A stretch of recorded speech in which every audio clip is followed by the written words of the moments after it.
Подойдя к окну, я долго смотрела на наш двор. Привычка наблюдать за веселой игрой Джека не покидала меня. Казалось, это лохматое чудо вот-вот вынырнет из-за угла сарая и помчится по зеленой лужайке у дома. Как же он любил носиться за мячом. Азарт в глазах, молниеносная реакция и готовность на лету поймать свою незаменимую игрушку. Эта забава настолько увлекала его, что, обессилев, он ложился на траву, тяжело дыша, а из широко открытой пасти свисал мокрый от только что выпитой воды язык. Да, опустел наш двор, а вместе с ним и наша жизнь. Память вновь и вновь уносит меня в те счастливые годы, когда он был с нами. В самом начале лета нам с мужем перепала путевка на базу отдыха. Давно хотелось куда-нибудь съездить, а тут сослуживица подсобила. Ей очень повезло. На работе дали путевку на базу, а муж, желая сделать сюрприз, купил билеты в Турцию. Ну а кто же откажется от солнечного берега ради отдыха в лесу? Вот она и предложила мне родные просторы. Я знала те места. Лес, река. Просто сказка. Долго не думая, собрали сумки и в путь. На базе мы сразу окунулись в волшебное окружение природы.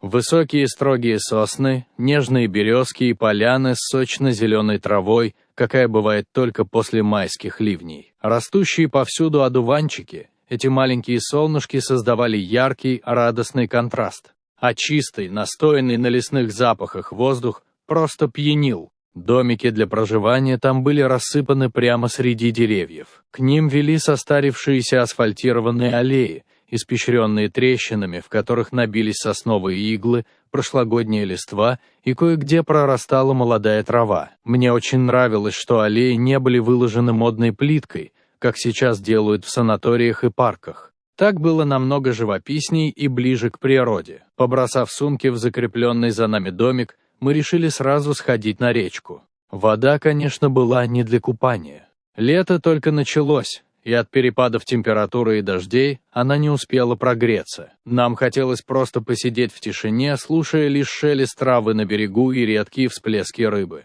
Так начался наш долгожданный отдых. По утрам нас будило пение птиц, а после завтрака мы подолгу гуляли по окрестностям. Муж, он у меня любитель фауны, изучал следы лесных обитателей и радовался как ребенок, если ему удавалось кого-то из них запечатлеть на камеру. А я собирала цветы и лечебные травы, и с прогулки всегда возвращалась с охапками душистого сена, как шутил муж.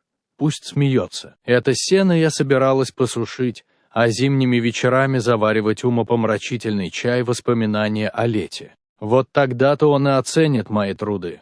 Дни пролетали быстро. Мы полностью вжились в расслабляющую нирвану природы, и о том, что это скоро закончится, старались не думать. Ну а отпуск напоследок решил подарить нам маленькое, но незабываемое приключение. В очередной прогулке по лесу мы почему-то свернули с уже пройденной неоднократно тропы и забрели в самую гущу. Пытаясь выбраться из нее, мы пробирались через заросли кустов и поваленные деревья. Но наши усилия были напрасны. То ли лес кружил вокруг нас, то ли мы в нем. Измученные, мы присели на ствол упавшей сосны и огляделись. Трудно было представить, что сравнительно недалеко от базы существуют еще такие дебри. Сюда и солнце, наверное, никогда не пробирается. Стрелки часов нам показали, что на обед мы окончательно опоздали, и, возможно, на полдник тоже не успеем. Но голод не очень чувствовался. Просто хотелось поскорее залезть под душ и смыть с себя всю паутину, что насобирали. Но как же найти дорогу? Неожиданно послышался писк. Очень похожий на писк щенка. Но откуда здесь взяться собачьему щенку? Если только... Волки. Возможно, где-то рядом было логово волка. Лес ведь. Холодная дрожь пробежала у меня по спине. Муж резко подскочил и с высоты своего немаленького роста стал изучать обстановку. Писк приближался, и было уже заметно, как примерно в 2 метрах от нас зашевелились кусты. Кто же там пробирался? Напряжение пульсировало в висках. Муж шагнул вперед, чтобы в случае чего успеть прикрыть меня собой. Но каково же было наше удивление, когда из кустов, еле перешагивая прутья и корни, к нам выбрался маленький, похожий на медвежонка, пушистый щенок, висячие ушки и вишенки-глазки. Такая милота! Как же он оказался здесь? Может, родился от бродячей собаки, а, услышав наши голоса, вылез из своего укрытия? Муж бережно взял его на руки. Дрожащий от холода и наверняка от голода, он, почувствовав тепло, доверчиво прижался к нему. Похоже, они нашли друг друга.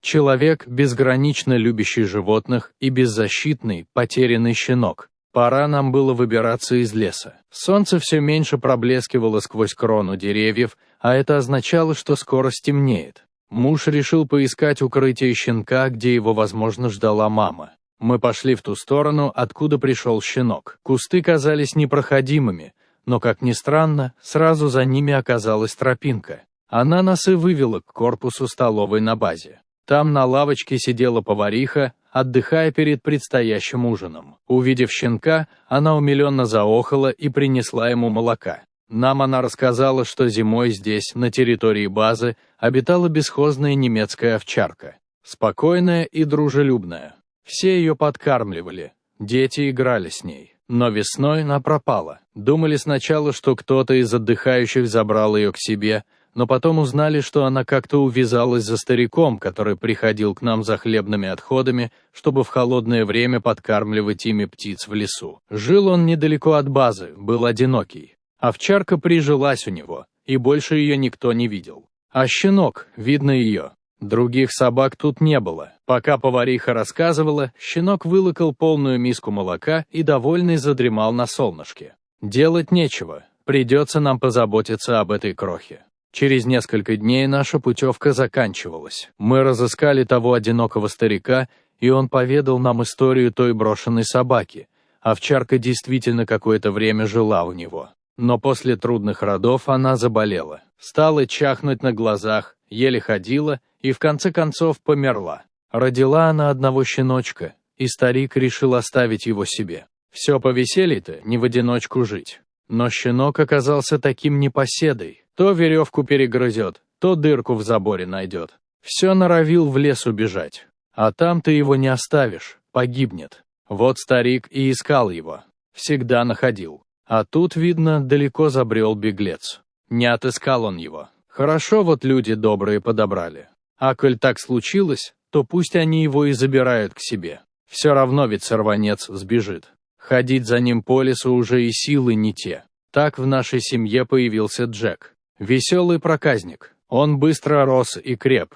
Бывало, конечно, разное. Болел, лечили. Помню, однажды еле спасли его. Укус клеща оказался заразным. Уколы, таблетки. Думали, что не выживет. Но, слава богу, он выздоровел. Муж неустанно заботился о нем, воспитывал. Крупный, лохматый, как медведь, пес одним своим видом пугал окружающих. Но мужа он понимал и слушался. По жестам и интонациям голоса улавливал желание любимого хозяина, не забывая при этом и побаловаться. Они были неразлучны. В любое время года ходили на прогулки в лес. Джек там гонялся за косулями и зайцами, бегал на просторе и купался в реке с самой ранней весны. Но главное, он никогда не выпускал из виду хозяина и был всегда готов защитить его. Какое это было замечательное время. Но оно не стоит на месте. Прошло 8 лет. Джек начал потихоньку стареть. Это было заметно по седине на морде. К сожалению, немецкие овчарки быстро взрослеют, стареют и рано покидают нас. Но нам хотелось верить в то, что наш друг всегда будет с нами. В тот год выдалось безумно жаркое лето. Люди, растения и животные еле выживали. Не спасала ни вода, ни тень. И эта жара забрала у нас Джека. Ранним июльским утром они, как обычно, погуляли. Пес спокойно отдыхал в тенечке. Муж возился на огороде, а я думала, чтобы такого приготовить на обед. В жару особо есть не хочется, поэтому надо было что-то легкое.